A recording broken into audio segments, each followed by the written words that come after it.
बायकोला दफन करताना मी गुपचाप माझा मोबाईल तिच्या कबरीत ठेवला. रात्री तिची खूप आठवण येत होती म्हणून मी तिच्या फोनवर कॉल केला. पण त्या क्षणी माझ्या पायाखालची जमीन सरकली. का? माझ्या लग्नाला अवघे 3 महिनेच झाले होते आणि मला माझ्या बायकोच्या मृत्यूची थरकाप उडवणारी बातमी मिळाली. मी कधी स्वप्नातही विचार केला नव्हता की माझी गोड आणि निरागस पत्नी, जिला मी अजून प्रेमही नीट व्यक्त करू शकलो नव्हतो, इतक्या लवकर मला सोडून जाईल. मी तिच्या प्रत्येक इच्छाची पूर्तता करण्याचा प्रयत्न केला होता.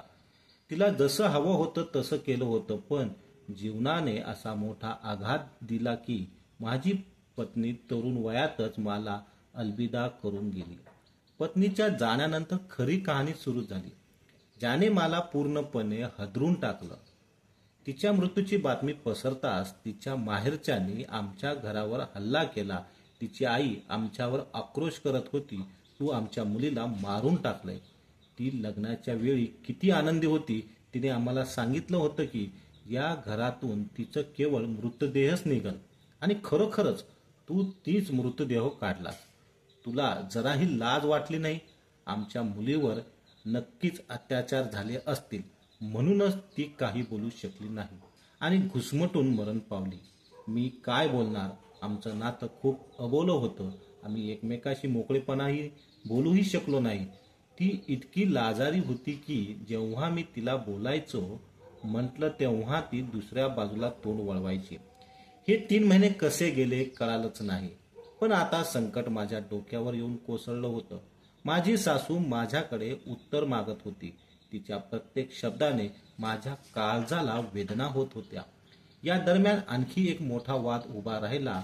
माझ्या पत्नीच्या माहेरच्यांना तिचा मृतदेह त्यांच्या गावाच्या कब्रस्तानात दफन करायचा होता, तर माझ्या कुटुंबांनी ते आमच्या कब्रस्तानात राहावी असं वाटत होतं. माहेरचा एक माणूस फार हट्टाने अडून बसला होता. आमच्या मुलीला तू आयुष्यात खूप यातना दिल्यात, आता मेल्यानंतरही आम्ही तिला इथं सोडणार नाही. अखेर कसं बस ते तिचा मृतदेहाला आमच्या घरातून घेऊन गेले. मी अस्वस्थ होतो, पण माझी पत्नी कुठेही दफन झाली असली तरी माझं तिच्याशी असलेलं नातं कधीच तुटू शकत नव्हतं. म्हणून मीही त्यांच्यासोबत निघालो. जेव्हा तिला कबरीत उतरण्यात आलं तेव्हा माझं अंग थरथरत होतं. वाटत होतं की मीही तिच्यासोबत त्याच कबरीत जाऊन झोपावं, पण तेवढ्यात कोणीतरी मला मागून ढकललं. मी वळून पाहिलं तर तोच माणूस उभा होता जो तिच्या मृतदेहाला तिथे आणण्याचा हट्ट धरून बसला होता. तो द्वेषाने बोलला, आता तूही कबरीत उतरणार आहेस का? निघ इथून. त्याचं वागणं खूप विचित्र होतं. मी मागे सरकलो. लवकरच तिच्या कबरीवर माती टाकण्यात आली आणि दफनाची प्रक्रिया पूर्ण झाली. तोच माणूस पुन्हा ओरडला, कोणत्याही प्रकारचा तमाशा बनवू नका. सगळे घरी निघा आणि तू आता तुझ्या बायकोचं मयत करत बसशील का की स्वतःही मरशील तिच्यासोबत? घरी जा आणि तुझ्या आईकडे लक्ष दे. त्याच्या या बोचऱ्या शब्दांनी माझं मन अगदी चिरडून गेलं, पण मी शांत राहिलो. काही न बोलता घरी परत आलो. घरात मन सुन्न होतं. मी एक मित्राला फोन करण्याचं ठरवलं, पण जसा मी खिशात हात घातला तसा जाणवलं की माझा मोबाईल तिथे नव्हता. माझ्या तोंडाचं पाणी पळालं. कदाचित तो कब्रस्तानात पडला असेल. मला आठवलं की परत येताना खिशात हलकेपणा जाणवत होता. मी वेळ न दडवता पुन्हा कब्रस्तानात गेलो. मोबाईल शिवाय राहणं किती कठीण आहे हे तुम्हाला माहीत आहे. तिथं जाऊन मी संपूर्ण परिसर पालथा घातला, पण मोबाईल कुठेच दिसला नाही. तेवढ्यात एक म्हातारा, बहुतेक कब्रस्तानाचा माळी, आमच्याकडे आला आणि विचारलं, बेटा काय शोधतोस? मी म्हणालो, चाचाजी, कदाचित माझा मोबाईल इथे कुठेतरी पडला असेल. तो आश्चर्याने म्हणाला, काय? तुझा मोबाईल तुझ्या बायकोच्या कबरीत तर नाही पडला? मी चपकून म्हणालो, हो, तसंही होऊ शकतं.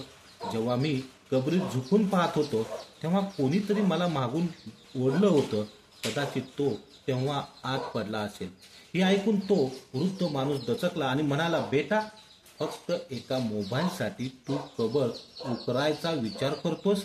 खबरदार, जर तसं केलंस तर तुझ्या बायकोच्या माहेरच्याने तुला जिवंत सोडणार नाही. हे ऐकून मी गोंधळून गेलो. मला समजलं नाही की त्या माणसाला आमच्या घराच्या परिस्थितीबद्दल एवढं कसं काय माहीत होतं. मी गोरखा होता आणि त्याला हे देखील माहीत होतं की माझ्या बायकोचे घरचे माझ्यावर नाराज होते. पण याहून अधिक धक्कादायक गोष्ट म्हणजे त्याला कब्रस्तान आणि आमच्या कुटुंबाबद्दल इतकी माहिती कशी होती. कदाचित त्याने माझ्या बायकोच्या घरच्यांकडून काही ऐकलं असेल किंवा तो कोणत्या तरी कारणामुळे मला खरी गोष्ट सांगण्यापासून टाळत होता. मी शांत राहिलो आणि घरी परतलो. घरी पोचल्यावर मी आईला संपूर्ण गोष्ट सांगितली. आईने मला दिलासा दिला आणि म्हणाली, बाळा, तू काही काळजी करू नकोस. नवीन मोबाईल घे. जर तुझ्याकडे फोन नसेल तर तुझं मन आणखी अस्वस्थ होईल. मी आईला म्हणालो, आई, त्या नंबरवर माझे कित्येक जुने नातेवाईक आणि ओळखीचे लोक संपर्कात आहेत. पण जर तू म्हणतेस तर मी नवीन फोन घेईन. आईने मला पैसे दिले आणि मी नवीन फोन विकत घेतला. पण नंतर जे झालं त्याने मला अधिकच बेचैन केलं. रात्रीचे 12 वाजले होते. माझ्या नवीन फोनवर कोणताही सिग्नल नव्हता. अचानक सिग्नल आले तर मी सगळ्यात आधी माझा जुना नंबर डायल केला. मला खात्री होती की तो नंबर लागणार नाही, कारण माझा फोन तर कबरीत पडला होता. पण तसेच मी तो नंबर डायल केला. तसा फोनच्या बेल वाजायला लागली. हे ऐकताच माझ्या अंगावर काटा आला. मला काही समजेनासं झालं. हे कसं शक्य आहे? मी विचार करू लागलो. मी ठरवलं की आता मला स्वतःच बायकोच्या कबरीजवळ जाऊन सत्य शोधायचं आहे. यावेळी मला कोणाकडूनही नाही तर स्वतःच्या डोळ्यांनी सत्य पाहायचं होतं. मी घरातून बाहेर निघताच माझी आई काळजीत पडली. तिने विचारलं, तू इतक्या रात्री कुठे चाललास? मी उत्तर दिला, आई, मी माझ्या बायकोच्या कबरीवर जातोय. थोड्या वेळात परत येतोय. तसेच मी कब्रस्तानात पोचलो. तो गोरख्या पुन्हा माझ्यासमोर उभा राहिला. तो यावेळी खूपच रागात दिसत होता. तो चिडून म्हणाला, आता परत इथे काय शोधायला आला आहेस? मीही चिडून विचारलं, तुला काय करायचं आहे? तुझं काम तरी काय आहे? तू कबरी का खणतोस? त्याने उलट उत्तर दिलं, मी फक्त तुझी मदत करायला विचारत होतो. तू इथे का आलास? काही अडचण आहे का? मी त्याला संपूर्ण गोष्ट सांगितली. ऐकताच त्याच्या चेहऱ्यावरचा रंग उडाला. तो गंभीर होत म्हणाला, या प्रकरणाबद्दल मला फारसं माहीत नाही, पण एवढं मात्र नक्की सांगू शकतो की हे प्रकरण तुझ्या बायकोशी नाही तर तिच्या घरच्यांशी संबंधित आहे. तू त्यांच्याकडे जाऊन विचार, तुला सगळी गोष्ट समजेल. मी त्याच्या बोलण्याचा अर्थ समजला आणि त्याच्या सल्ल्याप्रमाणे थेट बायकोच्या माहेरी पोचलो. कोणतीही परवानगी न घेता मी आत गेलो. तिथं पाहिलं तर सगळे एकाच खोलीत बसून चर्चा करत होते. त्यांचे चेहरे संतापाने भरलेले होते. मला पाहताच त्यांनी संतापलेलं नजर माझ्यावर रोखली आणि अजूनही त्यांच्या चर्चेत अर्थ समजू शकलो नाही की त्यांना माझ्या बायकोबद्दल एवढा राग का होता. तेव्हा अचानक माझा हात एका माठाला लागला आणि तो जोरात जमिनीवर पडून चकनाचूर झाला. सगळ्यांच्या नजरा माझ्यावर खिळल्या. माझी सासू संतापाने ओरडली, तू इथे कसं का आलास? मी थोडी हिंमत गोळा करून म्हणालो, आईजी, मला तुमच्याशी काही बोलायचं आहे. ती काही क्षण शांत राहिली आणि मग म्हणाली, हो बेटा, आत ये. आम्ही तुझीच वाट पाहत होतो. मी आश्चर्यचकित होत विचारलं, माझी वाट? का? ती म्हणाली, बेटा, परिस्थिती अशी निर्माण झाली आहे की आम्ही काय करावं हेच कळेनासं झालं आहे. तू जाणतोस की आमचं कुटुंब लहान आहे. माझा भाचा कालपासून घरी आलेला नाही. माझी बहीण खूप अस्वस्थ झाली आहे. ती म्हणाली, तुझ्या जावयाला सांग तुझ्या मुलाला कुठूनही शोधून आण, नाहीतर मी स्वतःला मारून टाकेल. माझा एकच तर तरुण मुलगा आहे. तोही गेला तर मी काय करेल?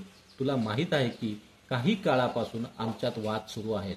पण या परिस्थितीमुळे दोन्ही कुटुंब एकमेकाच्या जवळ आले आहेत. हे ऐकून मी माझ्या दुःखाचा विचार विसरलो आणि म्हणालो, आईजी, मी तुमचं काम नक्की करून देईन, पण मी इथे माझ्या स्वतःच्या समस्येबद्दलही बोलायला आलो आहे. माझ्या सासूने माझं बोलणं पूर्णपणे दुर्लक्षित केलं आणि म्हणाली, बेटा, समस्यांना काही अंत नाही. आधी माझं काम कर, मग तुला जे हवं ते कर. मी तिला प्रतिवाद करणं योग्य समजलं नाही आणि एक नवीन जबाबदारी घेत घरी परतलो. आता मला माझ्या बायकोची कबर उघडण्याची होती. माझ्या मनात खात्री निर्माण झाली होती की जे काही मी ऐकलं आणि समजलं आहे त्यामध्ये काहीतरी मोठं रहस्य आहे. माझ्या मनात एक विचित्र अवस्था दाटून आली होती. मी ठरवलं की मी स्वतःच्या डोळ्यांनी बायकोची कबर उघडून सत्य जाणून घेईन. पण कोणालाही माझ्या बोलण्यावर विश्वास बसत नव्हता आणि मला कबर उघडण्याची परवानगी दिली जात नव्हती. म्हणून मी ठरवले की आता जे काही करायचे आहे ते मला स्वतःलाच करावे लागेल. रात्री 2 वाजता कब्रस्तानात जाण्याचा निर्णय मी घेतला. मला आता हे गरजेचं वाटत होते की माझ्या पत्नीची कबर उघडायलाच हवी. रात्री 2 वाजेपर्यंत घरातील सगळेजण झोपले होते आणि मला पूर्ण खात्री होती की जो गोरख्या मला वारंवार रोखत होता तोही आता झोपला असेल. त्याला वाटत असेल की मी इथून हरवून गप्प बसलो आहे, पण मी गप्प बसणाऱ्यापैकी नव्हतो. इतक्या मोठ्या घटनेनंतर मी कसा शांत राहू शकलो असतो. मी सर्व तयारी केली आणि अंदाजे 2:30 वाजता कबर उघडण्यास सुरुवात केली. मला अजिबात आश्चर्य वाटले नाही की कबरीतील माती खूप मऊ होती. असं वाटत होते की जणू कबर नुकती बुजवली गेलेली होती. मी झपाट्याने माती बाजूला सारली आणि कबरीवरील पत्थराची स्लॅब हटवायला 5 मिनिटांपेक्षा जास्त वेळ लागला नाही. त्या क्षणी माझ्या शरीरात एवढी ऊर्जा होती की मला असं वाटत होतं की मी एखादा मोठा पर्वतही हलवू शकेल. पण जेव्हा मी तो दगड बाजूला केला तेव्हा समोर दिसलेलं दृश्य पाहून माझे डोळे अश्रूंनी भरू लागले. माझं हृदय वेगाने धडधडू लागलं. मेंदू शून्य झाला. माझ्या बायकोची कबर पूर्णपणे रिकामी होती. त्या कबरीत ना माझी पत्नी होती, ना तिचा मृतदेह आणि ना माझा मोबाईल. मी तर फक्त माझा मोबाईल शोधण्यासाठी आलो होतो. पण आता एक नवीन रहस्य उघडीस आलं होतं. जेव्हा मी पुन्हा एकदा माझा जुना नंबर डायल केला तेव्हा कोणीतरी तो कॉल उचलला. म्हणूनच मला वाटलं की माझा मोबाईल कबरीत नव्हता, तर कोणीतरी त्याला चोरून नेलं होतं. पण पुढं जे मी ऐकलं त्याने मला पूर्णपणे हादरून टाकलं. हवेच्या आवाजानंतर माझ्या कानावर एक आवाज आला. तो आवाज माझ्या पत्नीचा होता. ती खूप दुःखद वाटत होती. आवाजात तडफड जाणवत होती. जोपर्यंत तिच्या नावाची उधारी फेडली जात नाही तोपर्यंत ती अशीच तडफडत मरत राहील. हे ऐकून मी पूर्णपणे गोंधळून गेलो. माझ्या मनात हजारो प्रश्न उठू लागले. हे सत्य असू शकतं का? मी ऐकलं होतं की कबरीत येणारे फरिश्ते उर्दूत बोलत नाहीत, हे फक्त अरबी भाषेत बोलतात. मग असं कसं होऊ शकतं? का हे खरं फारसीच बोलणं आहे की कोणाची तरी बनव? मी विचार करू लागलो. आजवर कोणालाही कबरीत कॅमेरा किंवा मायक्रोफोन ठेवण्याची संधी मिळाली नाही. आजपर्यंत कोणत्याही माणसाने फरिश्तेचा आवाज ऐकला नाही. ही सर्व गोष्ट एक नाटक वाटत होती. माझ्या मनात शंका आली आणि मी ठरवलं की मी माझ्या बायकोची कबर उघडून सत्य शोधेल. तेव्हा मी कबरीची माती काढली तेव्हा मला तिथं काही सापडलं नाही. आता मी थेट माझ्या बायकोच्या माहेरी गेलो. मी सगळं त्यांच्यासमोर उभा राहून धाडसीने सांगितलं, मी तुमच्या मुलीची कबर उघडली, पण तिथं ती नव्हती. त्या सासरच्या लोकांनी मला संतापाने घेरले आणि विचारले, तुला हा हक्क कोणी दिला? माझ्या बायकोचे भाऊ मला मारण्यासाठी तयार होते. त्यांच्या आवाजात एवढा राग आणि तीव्रता होती की मला खरंच भीती वाटू लागली. मी म्हणालो, तुम्ही असं करू नका. मी कधीही माझ्या पत्नीबद्दल वाईट विचार केला नाही. पण मला समजत नव्हतं की मी त्यांना कसं समजावू. त्यांच्यासाठी मी फक्त एक अत्याचारी आणि निर्दयी नवरा होतो. ही परिस्थिती आणखी बिघडण्याआधी मी तिथून निघून जाण्याचा योग्य समजले. आता मला माझ्या सासूच्या भाच्याची आठवण आली. त्याला शोधण्याची जबाबदारी त्यांनी माझ्यावर सोपवली होती. मी पूर्ण लक्ष त्याच्यावर केंद्रित केलं कारण मला त्याच्यावर संशय होता. तो गायब झाला होता नेमका त्याच दिवशी ज्या दिवशी माझ्या बायकोचा मृत्यू झाला होता. मी अनेक लोकांकडे चौकशी केली. माझ्या एका ओळखीच्या व्यक्तीने सांगितलं की तो सकाळी कोणत्या तरी कामानिमित्त बाहेर पडला होता. ही माहिती खूपच साधी वाटली पण संशयास्पद होती. मी त्याचा शोध घेण्यासाठी एक संपूर्ण आठवड्याहून अधिक वेळ घालवला. शेवटी मला कळाले की तो एका संशयास्पद गल्लीतील भाड्याच्या घरात राहतो. मी त्या गल्लीत पोचलो आणि त्याच्या दाराजवळ दस्तक दिली. त्या क्षणी माझ्या मनात सर्व प्रश्नांची उत्तरे आधीच तयार होती. तरीही काही प्रश्न अजूनही अनुत्तरित होते. जेव्हा दरवाजा उघडला तेव्हा समोर कोण उभी होती हे पाहून मी सुन्न झालो. माझी पत्नी जिवंत होती. मला पाहताच तिच्या चेहऱ्याचा रंग उडून गेला. ती घाबरून मागे पळू लागली. मी तिला पकडले आणि तिला रोखले. ती मोठ्याने ओरडू लागली. कदाचित तिला वाटत होतं की गल्लीतल्या लोकांनी मला गुंड समजावं. मी लोकांना शांत केले आणि स्पष्ट सांगितले, ही माझी पत्नी आहे आणि मी तिला असे सोडून जाऊ शकत नाही. लोक आश्चर्यचकित झाले. मला माझ्या पत्नीच्या चेहऱ्यावर अपराधीपणाचा लाजिरवाणा भाव होता. मी तिला कारमध्ये बसवले आणि विचारले, तू इथे काय आहेस? तू तर मेलीस ना? ती रडू लागली आणि म्हणाली, देवासाठी मला माफ कर. मी संतापाने म्हणालो, देवाचे नाव घेऊ नकोस. तू देवाला नाराज केला आहेस. आता तू त्याचे परिणाम भोगते आहेस. माझी पत्नी मला माफी मागू लागली. ती म्हणाली, फक्त एकदा माझं म्हणणं ऐका, मग मी तुम्हाला सगळी खरी गोष्ट सांगेन आणि जर तुम्हाला पटले नाही तर तुम्ही जे म्हणाल ते मी करेन. मग तिने तिची संपूर्ण कहाणी सांगायला सुरुवात केली. मी ऐकून लागलो आणि जशी जशी ती बोलू लागली तसं तसं मला जाणवू लागलं की मी जे विचार करत होतो ते कदाचित खरं असू शकतं. तिने सांगितले की जेव्हा मी मोठी होत गेले तेव्हापासून माझ्या कुटुंबात माझ्या पण चुलत भावाचं नेहमीच येणं जाणं होतं. आणि एक दिवस त्याने सांगितलं की तो तिला मॉडेलिंगसाठी आपल्या मित्रासोबत दुसऱ्या शहरात नेईल. त्याने तिला पैसे कमवायचे आणि प्रसिद्ध होण्याचे स्वप्न दाखवले, जेणेकरून तिच्या घरातील गरिबी संपुष्ट होईल. ती त्याच्या बोलण्याला भुरळी पडली. त्याच्यासोबत दुसऱ्या शहरात गेली, पण तिथे गेल्यावर त्याने तिच्या जबरदस्ती केली. तिची आबरू लुटली आणि तिचे फोटो काढले. आता त्याच्याकडे तिचे फोटो होते, त्यामुळे ती त्याच्या ताब्यात अडकली आणि त्याच्या प्रत्येक गोष्टीला मान्यता देऊ लागली. हा प्रकार तिच्या आईला समजला, पण तिच्या भाच्याने घाईघाईने तिचं लग्न माझ्यासोबत लावून दिलं. तरीही तो तिचा पाठलाग सोडत नव्हता. हळूहळू माझी पत्नी त्या माणसाच्या प्रभावाखाली जाऊ लागली. तिच्या मनात एक गोंधळ होता, तरीही ती घरी आनंदी राहण्याचा प्रयत्न करत होती. पण एक दिवस तिच्या चुलत भावाने तिला एक नवा आदेश दिला. तो म्हणाला, तू मरण्याचं नाटक कर, मग मी तुला तिथून घेऊन जाईल आणि माझी पत्नी बनवेल. माझ्या पत्नीने त्याच्या आज्ञेचे पालन केले आणि मरण्याचे नाटक केले. पण मला कळत नाही तिने हे नाटक इतकं यशस्वीपणे कसं केलं. तिच्या मरण्याच्या बातमीने तिच्या माहेरच्यांना हादरवले. तिच्या मृत्यूची घोषणा होताच तिच्या कुटुंबातील सर्व लोक घाईघाईने माझ्या घरी पोहोचले. कदाचित तिला लवकर दफन करण्यामागचे कारणही हेच होते. तो माणूस या काटामागे उभा होता. त्याने सर्वांना पैसे दिले आणि आता तो माझ्या पत्नीला पैसे कमवण्याचे साधन बनू लागला होता. तो तिला निर्दयपणे मारहाण करायचा, तिच्यावर अत्याचार करायचा. आता ती आपल्या कुटुंबाला आणि इतर लोकांनाही तोंड दाखवण्याच्या लायकीची राहिली नव्हती, म्हणून ती त्याच्या आज्ञेचे पालन करत राहिली आणि या दलदलीत अडकत गेली. तिचे जीवन आता प्राण्यापेक्षाही अधिक भयानक झाले होते. मी माझ्या पत्नीची खरी गोष्ट समजलो, पण मी तिला दुखावले नाही किंवा तिचा तिरस्कार केला नाही. मी तिला धीर दिला आणि सांगितले, जर तू या अन्यायाविरुद्ध लढायला तयार असशील तर मी तुझ्यासोबत उभा राहील. मी स्पष्ट सांगितले, जगातील कोणत्याही लोकांनी तुझे फोटो पाहिले तरी काय फरक पडतो.